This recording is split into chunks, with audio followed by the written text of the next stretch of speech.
Bienvenidos, queridos hermanos, a este su programa de Apologética Católica.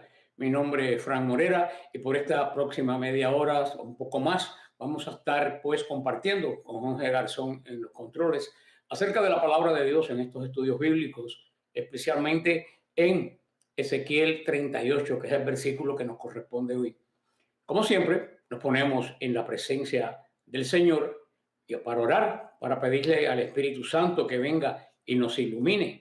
Por eso, como todos buenos cristianos deben comenzar las obras, la comenzamos diciendo en el nombre del Padre, del Hijo, del Espíritu Santo. Amén. Amado Señor, danos el don del Espíritu Santo. Manda al que todo lo hace, al que todo lo puede, que abra nuestro corazón, nuestra mente, nuestro entendimiento, nuestra alma, nuestro espíritu, todo nuestro ser, que lo abra el poder de la santa palabra de Dios, que esta venga, haga nido en nosotros, nos transforme, nos ayuda a construir el reino de Dios. Todo esto te lo pedimos en nombre de Jesús el Señor. Amén. María, Madre de la Iglesia, ruega por nosotros.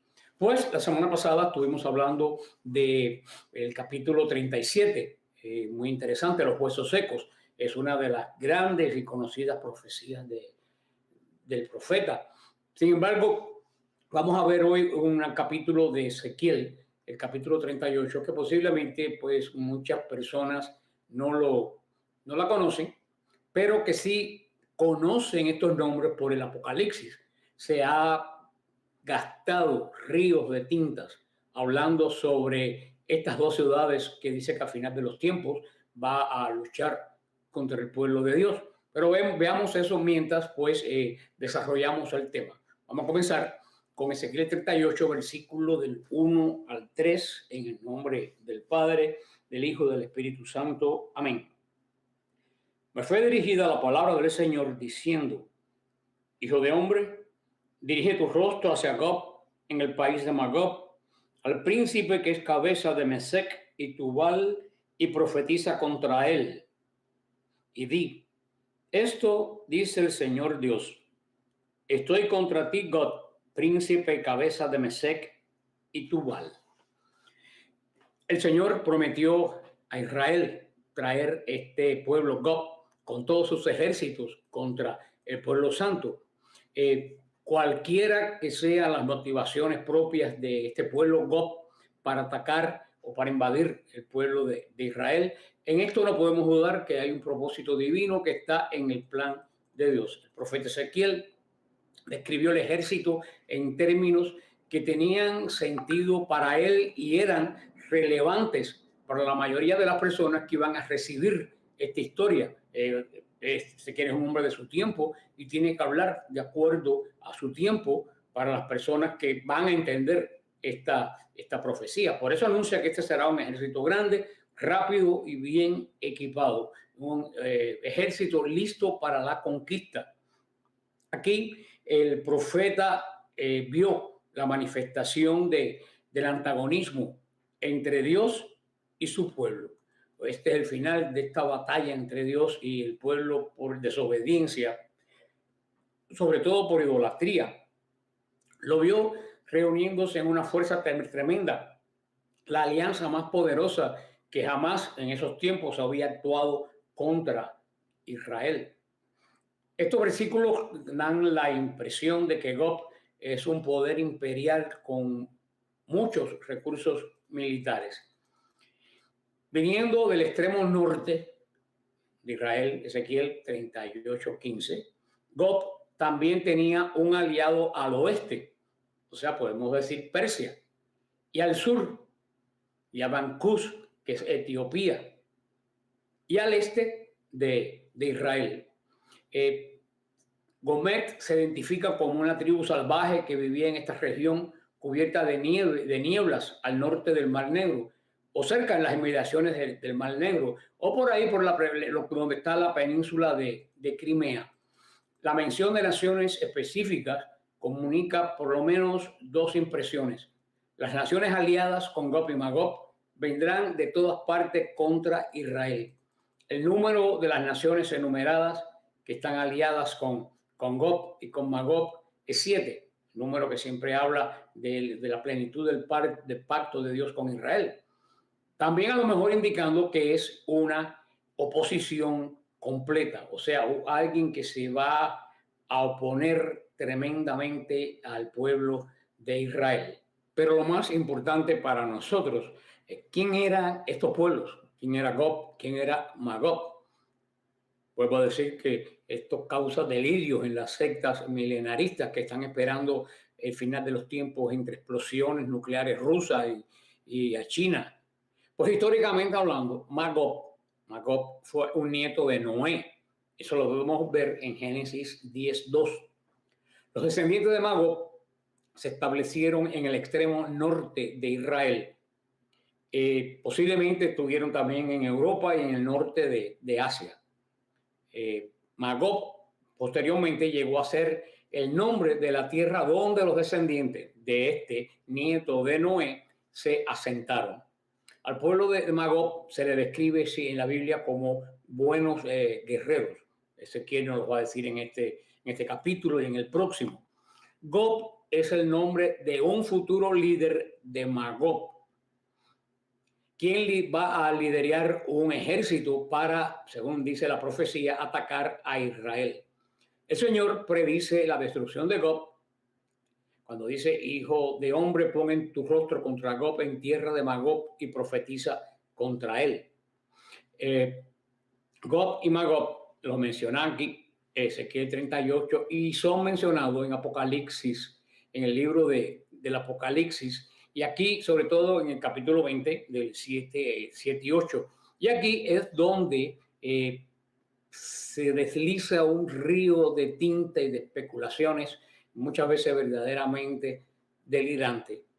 Mientras que estos dos pasajes mencionan los mismos nombres, un estudio minucioso, podemos decir, de las Sagradas Escrituras va a demostrarnos que no se refieren a las mismas personas ni a los mismos acontecimientos. El Gog y Magog de Ezequiel no es históricamente el Gog y Magog del Apocalipsis. Recuerden que dijimos que Juan escribe el Apocalipsis tomando figuras del Antiguo Testamento, sobre todo Ezequiel, de Isaías, de Malaquías. Por eso, si tú no conoces el Antiguo Testamento, no puedes entender el Apocalipsis. El Apocalipsis es una profecía en forma de figuras, en forma de símbolos, que para entenderlo, que conocer qué significaron, para entonces aplicarlo y ver qué significa. La batalla de Ezequiel, de Gog y Magog, se produce en tiempos verdaderamente terribles para Israel. La evidencia es fuerte, sobre todo dice cuando parezca que va a haber paz, cuando la nación esté pensando que ya tienen una paz, que no van a tener ataques.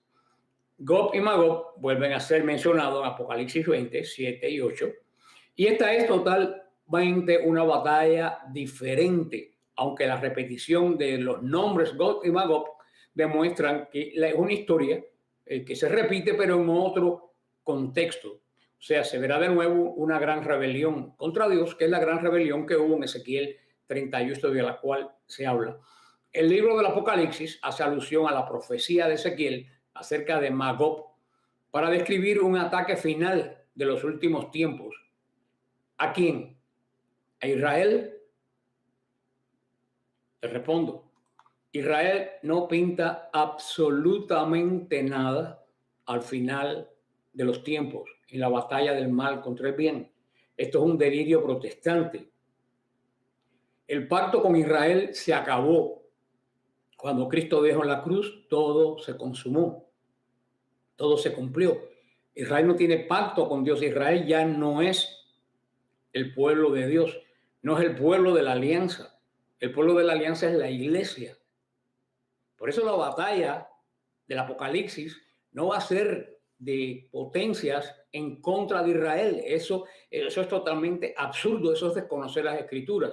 La batalla final va a ser de las fuerzas del mal contra la iglesia, que es el nuevo Israel, o poder decir la plenitud de Israel en el nuevo pacto.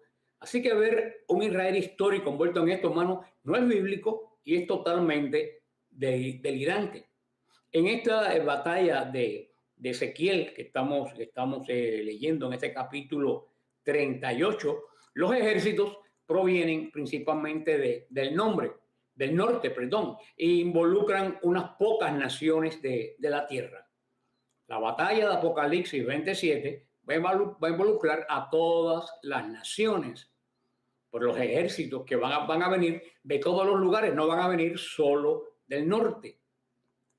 No hay ninguna mención de Satanás en el contexto de la batalla en Ezequiel 38. En Apocalipsis 27 el contexto pone claramente la batalla final contra Satanás, que es el causante de los principales males del pueblo de Dios. Ezequiel 39 dice que los muertos serán enterrados durante 7 meses.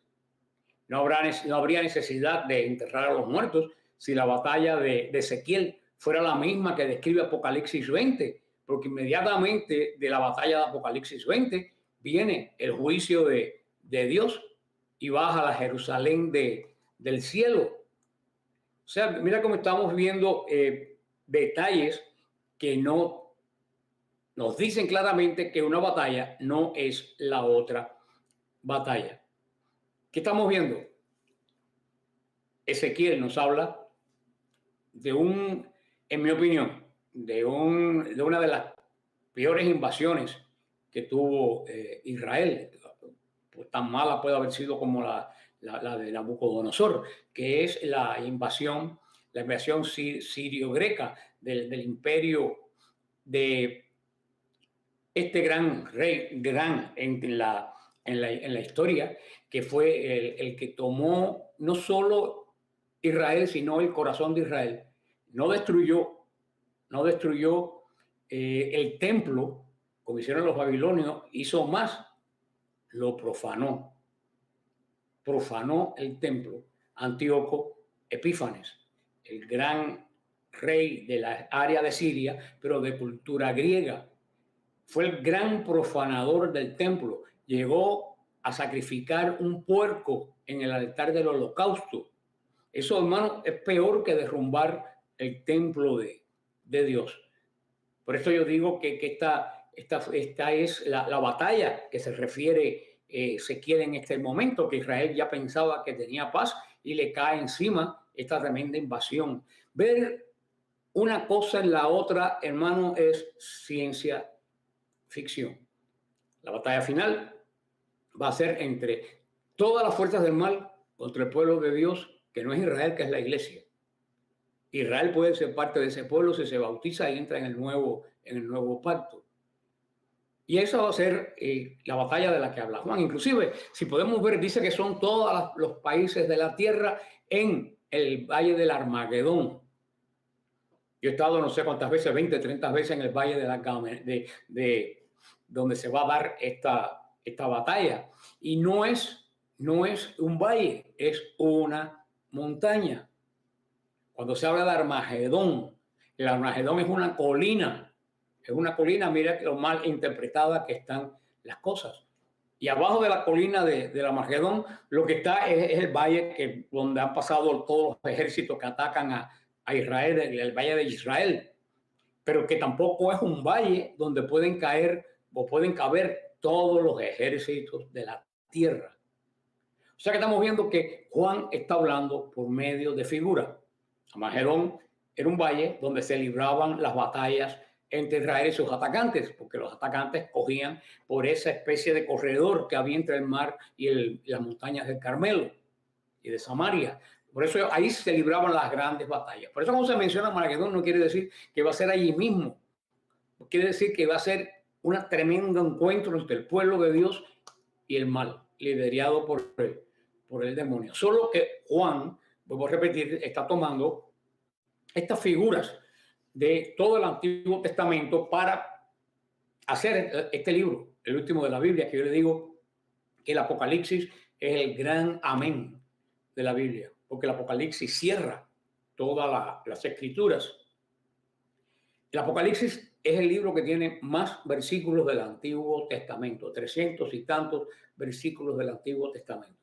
Por eso que para entender el Apocalipsis tenemos que entender el Antiguo Testamento. Si no entiendes el principio, no entiendes el final, o caes en estas sectas delirantes que cada 4 o 5 años ponen la fecha del fin del mundo y fracasan ridículamente y nadie les reclama, se olvidan. Si la Iglesia Católica hace una profecía y no se cumple, hermano, nos la están recordando 1000 años. Esta gente hace profecía tras profecía, caen en un ridículo aplastante y nadie les reclama.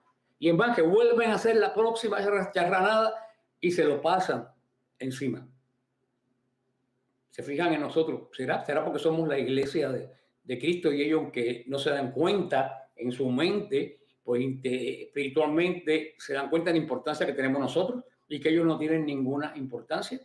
Porque todos los ojos puestos sobre nosotros algo quiere decir que no está puesto en otro. Definitivamente, si nos ponemos a pensar, eso es algo que podemos poner en nuestro favor. Pero sigamos con lo que estamos viendo, Ezequiel 7 y 8. Y dice así: estate atento, prepárate tú y toda la multitud que se ha congregado en torno a ti. Estáis a mi disposición. Después de muchos días recibirás órdenes. Al cabo de los años vendrás contra un país que ha escapado de la espada, que se ha reunido sobre los montes de Israel, de entre muchas naciones que fueron una ruina completa. El país ha sido sacado de muchas naciones y ahora tus gentes habitan confiadamente. Y ya que nos dice que Gog vendrá con grandes ejércitos sobre el pueblo de Israel, Israel, el Señor le dice, debes estar listo, debes estar preparado, debido a que vendrían precisamente atraídos por Dios y con un propósito, el mismo propósito que llevó al Señor a llamar a Nabucodonosor, al pueblo de Israel, a hacer la obra que ese mismo pueblo se había labrado y se había ganado. Dice, de aquí a muchos días. Muchos días, eso es una frase ambigua. La gente de la secta dicen que quiere decir muchos años. Aquí no dice muchos años, dice muchos días o al cabo de años, no muchos años. Esta profecía de Gog y Magog no se cumpliría inmediatamente después del regreso del exilio babilónico, pero se iba a cumplir un poco más allá, como se cumplió con la invasión de Antíoco Epífanes. Pero no a final de los tiempos, porque ya cuando Cristo dice, vuelvo a repetir, cuando Cristo dice, todo se ha cumplido, todo se cumplió. No queda nada del Antiguo Testamento pendiente. Comienza la nueva alianza. Esta frase, después de muchos días, en hebreo, Miyamin Rawin, es usada o se usaba para expresar un periodo de tiempo indefinido. O sea, por eso es que no podemos asegurar que son una semana ni que son 100 años. Lo que sí podemos asegurar que no es después que se acaba la alianza. Vamos a seguir con lo que dice la palabra de Dios del capítulo 10 al capítulo 13. Y dice así. Vamos a ver el 9, del 9 al 13. Tú subirás, llegarás con una tormenta, como una nube que cubre la tierra, tú con todos tus escuadrones y las naciones numerosas que están contigo. Esto dice el Señor Dios. Aquel día vendrán pensamientos a tu corazón y tramarás un plan infame. Y dirás, voy a subir contra un país indefenso. Iré contra una gente tranquila que habita con confianza, que vive sin murallas y no tiene cerrojo ni puerta, para someterlo al pillaje y despojarlo, para poner la mano sobre ruinas y repobladas, contra un pueblo reunido de entre las naciones que repone ganado y hacienda, contra los que habitan en el centro de la tierra. Seba, Deván, los mercaderes de Tarsis y todos sus jóvenes leones te dirán, ¿vienes para el pillaje? ¿Reúnes tú gente para despojarnos? ¿Para arrebatar la plata y el oro? ¿Para apoderarte del ganado y la hacienda? ¿Para llevarte el gran botín? Dios, el Señor, como ya dijimos, pues es quien atrae a este pueblo, para que venga este pueblo acá a Israel. El Señor nunca hace absolutamente nada que no tenga una razón de ser. antes y ahora. Cuando a mí alguien viene a decirme, mira, ¿por qué el Señor me hace esto? Yo siempre le digo, invariablemente, ¿qué tú le has hecho al Señor? Revisa tu vida. Revisa tu vida porque el Señor indiscriminadamente no viene males. Del Señor solamente viene cosas buenas. Cuando ocurre lo malo, es que tú has hecho algo que ha obligado a retirarse de ti la protección de Dios. Con donde no hay obediencia, donde hay rechazo, donde hay el escapar de la providencia de Dios, queridos hermanos, ahí solamente lo único que puede haber es desastre, porque no tenemos la cobertura del poder de Dios. Pero puedes estar seguro que el Señor nunca viene mal, porque en el Señor no hay mal. En Dios no existe el menor rastro de mal. Es ajeno a su naturaleza. Por lo tanto, cuando nos cae el mal es ausencia del bien. Y la ausencia de Dios que nunca se mueve es cuando nosotros nos movemos de él. Claro que después, como siempre, como Adán, terminamos echándole la culpa al mismo Señor. Aquí nos dice que el primer mal pensamiento que tuvo Gob contra Israel fue atacarlo porque parecían indefensos mientras se reunían en esa tierra. El segundo fue arrebatar despojos, según nos dice Ezequiel, y tomar botín. Atacar a Israel por intereses económicos de ellos. O sea, ganar una prosperidad que no era de ellos. En la parte central de la tierra se emplea una frase interesante para definir el lugar donde mora el pueblo de Dios, en la parte central de la tierra. Se le llama parte central, literalmente, como se le llama en Israel, es el ombligo de la tierra, como se explica en el capítulo 5, versículo 5. La tierra de Israel, si mira un mapa mundi, si ves la bola del mundo, la tierra de Israel está en el centro de la tierra, en el mismo centro de la tierra. Y inclusive, muy simpático cuando uno va a Tierra Santa, que uno entra a la basílica griega del Santo Sepulcro, que está la parte católica, la parte armenia, la parte griega y varias capillas de otras iglesias apostólicas. Pero cuando llegas a la gran iglesia griega, que por ironía se llama el Catolicón, cuando llegas a esta iglesia hay un monumento en el medio, una especie de piña en el medio que todo el mundo que entra la toca. Arriba hay una gran lámpara. Y los griegos dicen que ese es el centro de la tierra. Cuando te paras ahí, te estás parando en el centro de la tierra.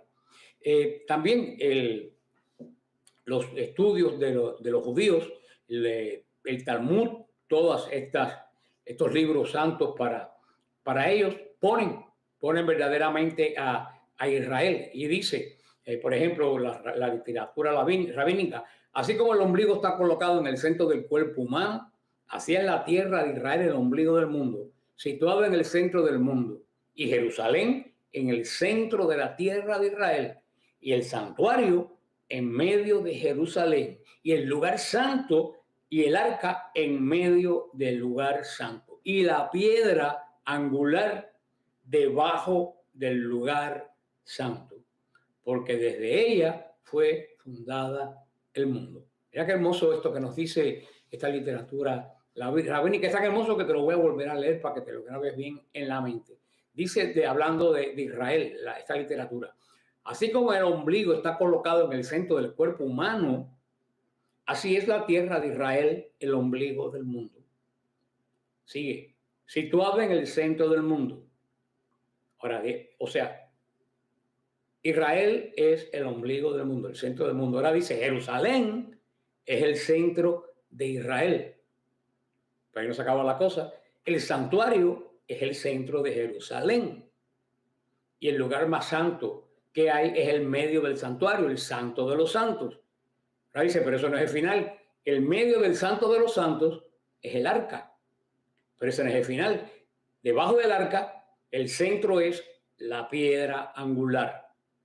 Porque dice, desde ahí el Señor creó el mundo. ¿Sabe para que vean cuando cantamos el Señor es la piedra angular, la piedra que desecharon los arquitectos es la piedra angular? La gente se refiere a una piedra que puede aguantar un edificio y también esa se llama piedra angular. Pero cuando las escrituras hablan de piedra angular, se refiere a esa piedra. Cuando las escrituras hablan de piedra angular, se refiere a la piedra donde descansaba el arca, que para los judíos era el comienzo de la fundación del mundo en ese lugar, y de ahí se expandió el mundo, en la piedra que estaba debajo, que sostenía el arca. O sea, por eso que dice que ese lugar donde se crea todo, ese lugar tan grande, la compara el salmista cuando dice: ustedes desecharon esa piedra porque creían que no servía, y resulta que es el lugar donde se creó el mundo. Y por eso nosotros decimos: ese es Cristo, esa piedra angular de donde parte se crea todo, es la palabra, es Cristo. Y aquí nos habla pueblos comerciantes que rodeaban a Israel, que vieron el momento de agarrar, pues, como decimos en mi pueblo, mangos bajitos, coger la cosa fácil con este saqueo que va a haber de la tierra de Israel, se iban a beneficiar de este saqueo. O sea, la empresa que hace GOP despierta la codicia de las demás naciones para unirse a este saqueo y traficar con bienes robados. Estos son típicos de aquellos que no inician las malas acciones, pero están loquitos para sacar provecho de una mala acción. Tú los conoces y yo también. Son capaces de hacer una mala acción, pero se desesperan porque pase algo para ellos meterse y sembrar la cizaña o ver qué pueden sacar o qué pueden destruir. Estos son los mismos pueblos que se unieron a Gog y Magog y van a tener el mismo fin. Veamos el 14 y el 17. Dice así: por eso profetiza, hijo de hombre, y di a Gog: esto dice el Señor Dios. Aquel día cuando mi pueblo Israel habite con confianza, no te levantarás. Vendrás desde tu lugar, desde los confines del norte, tú y las naciones numerosas que están contigo, todos ellos montados a caballo, una gran multitud, un ejército numeroso. Subirán contra mi pueblo Israel como una nube para cubrir la tierra. Al final de los días te haré venir contra mi tierra para que las naciones me conozcan, cuando ante sus ojos sea santificado en ti. El profeta enfatiza este ataque contra Israel que va a suceder en los últimos años de la historia, no del mundo, de la historia de Israel, antes que se acabara la historia del pueblo del antiguo pacto. ¿Cómo sucedió? Después de Antíoco Epífanes, ya los que vinieron fueron los romanos y ya llegó el Señor y ya se acabó la historia de Israel. Por eso que está hablando del final de los tiempos, pero no el final de los mundos, sino el final del tiempo del pueblo de Israel como pueblo de Dios. Vamos a ver el versículo 18 y 20. Y dice así: aquel día, oráculo del Señor, el día en que Gog venga contra la tierra de Israel, subirá mi ira en mi furor. En mi celo, en el ardor de mi ira, voy a hablar. Aquel día habrá un gran estremecimiento en la tierra de Israel. En mi presencia se estremecerán los peces del mar, las aves del cielo, las bestias del campo, todo reptil que se mueve sobre la tierra y todos los hombres que hay sobre la superficie de la tierra. Los montes se derrumbarán, caerán las rocas y será derribado todo muro. La furia de Dios habla de nuevo. El Señor está molesto, algo tiene que haber hecho el pueblo de Dios. El pueblo de Dios ya va a estar conspirando contra su ungido, como dice el Salmo. El Señor prometió que aunque Gog pensara que Israel sería una tierra, sería una conquista fácil, su propia ira se iba a levantar contra este pueblo y contra aquellos aliados que vienen a ver que se pueden llevar. Dice: subirá mi enojo, la reacción de la audacia y el descaro de la invasión de Gog y sus fuerzas se expresó verdaderamente en una forma antropomórfica de hablar. Dios se llena de ira como cualquiera persona que ve cometerse una injusticia. La imagen de un hombre que emana aliento por la nariz, enojado, que inhala por la nariz. Eso es lo que quiere decir esta palabra, subirá mi ira, porque no tiene la palabra ira en el lenguaje. Quiere decir, se hincharán las narices cuando uno respira. Quiere decir que así como un hombre se pone frenético y como que le falta el aire de la ira porque se le está agotando la paciencia, Dios se presenta de esa forma como un hombre a los demás a través de esta profecía de Ezequiel, que fue un hombre de una profecía tan plástica, tan que se podía ver, no solo escuchar, sino ver en los signos que Ezequiel pues hacía. También dice que una forma que Dios va a defender a Israel sería enviar catástrofes naturales que dañaría no solo al ejército hostil, sino también a aquellos que venían a ver qué se podían llevar, que no comienzan, pero quieren arrasar y terminar. Vamos al versículo 21 al 23. Dice así: convocaré contra él la espada por todos mis montes, oráculos del Señor Dios. La espada de cada uno irá contra su propio hermano. Dictaré sentencia contra él con peste, sangre, con lluvias torrenciales y con granizo. Fuego y azufre haré llover sobre él y sobre sus escuadrones y sobre las naciones numerosas que están con él. Mostraré mi grandeza y mi santidad y seré reconocido a los ojos de las naciones numerosas y sabrán que yo soy Dios. Llamaré contra él la espada, debido a la gran arrogancia de Gob, como también a la gran arrogancia de Nabucodonosor. Dios viene contra Gob, vino contra Nabucodonosor también y sus aliados. Una forma que vendría sería cuando estas naciones que van detrás de Gob a ver qué pillaje puede haber, se iban a comenzar a matar entre sí, porque son esta gente que vienen a ver que pueden agarrar de alguien que sufre un mal, son como buitres y se fajan uno por otro por destruir a la persona que está caída o a la nación, como en este caso de Israel, que está en problemas. Va a decir que va a matar a más de los que hizo al ejército de Sennacherib, cuando aquella peste tremenda que dice que fue una espada de un ángel se llevó a todo el ejército que sitiaba a Israel. Como fueron destruidos los amorreos con gran granizo, como fue destruida Sodoma y Gomorra con fuego y azufre. Es la obra de Dios cuando es su voluntad. También de esto nos va a hablar el profeta Zacarías, mucho nos va a hablar el profeta Zacarías un poco más tarde, que va a tener relación con Apocalipsis 29. Y el Señor dice, y abrumado por tanta evidencia divina, se van a dar cuenta que aunque Israel sea totalmente desobediente a Dios, sigue siendo el pueblo de Dios. Que aunque Israel, el Señor sacuda a Israel, sigue siendo el pueblo de Dios. Porque Dios tenía una alianza con Israel y el Señor nos rompe su alianza. Así sucede con la iglesia hoy. El Señor, que nos puede sacudir por nuestros pecados de la iglesia, nos puede sacudir, pero no la va a destruir, porque es el pueblo de Dios.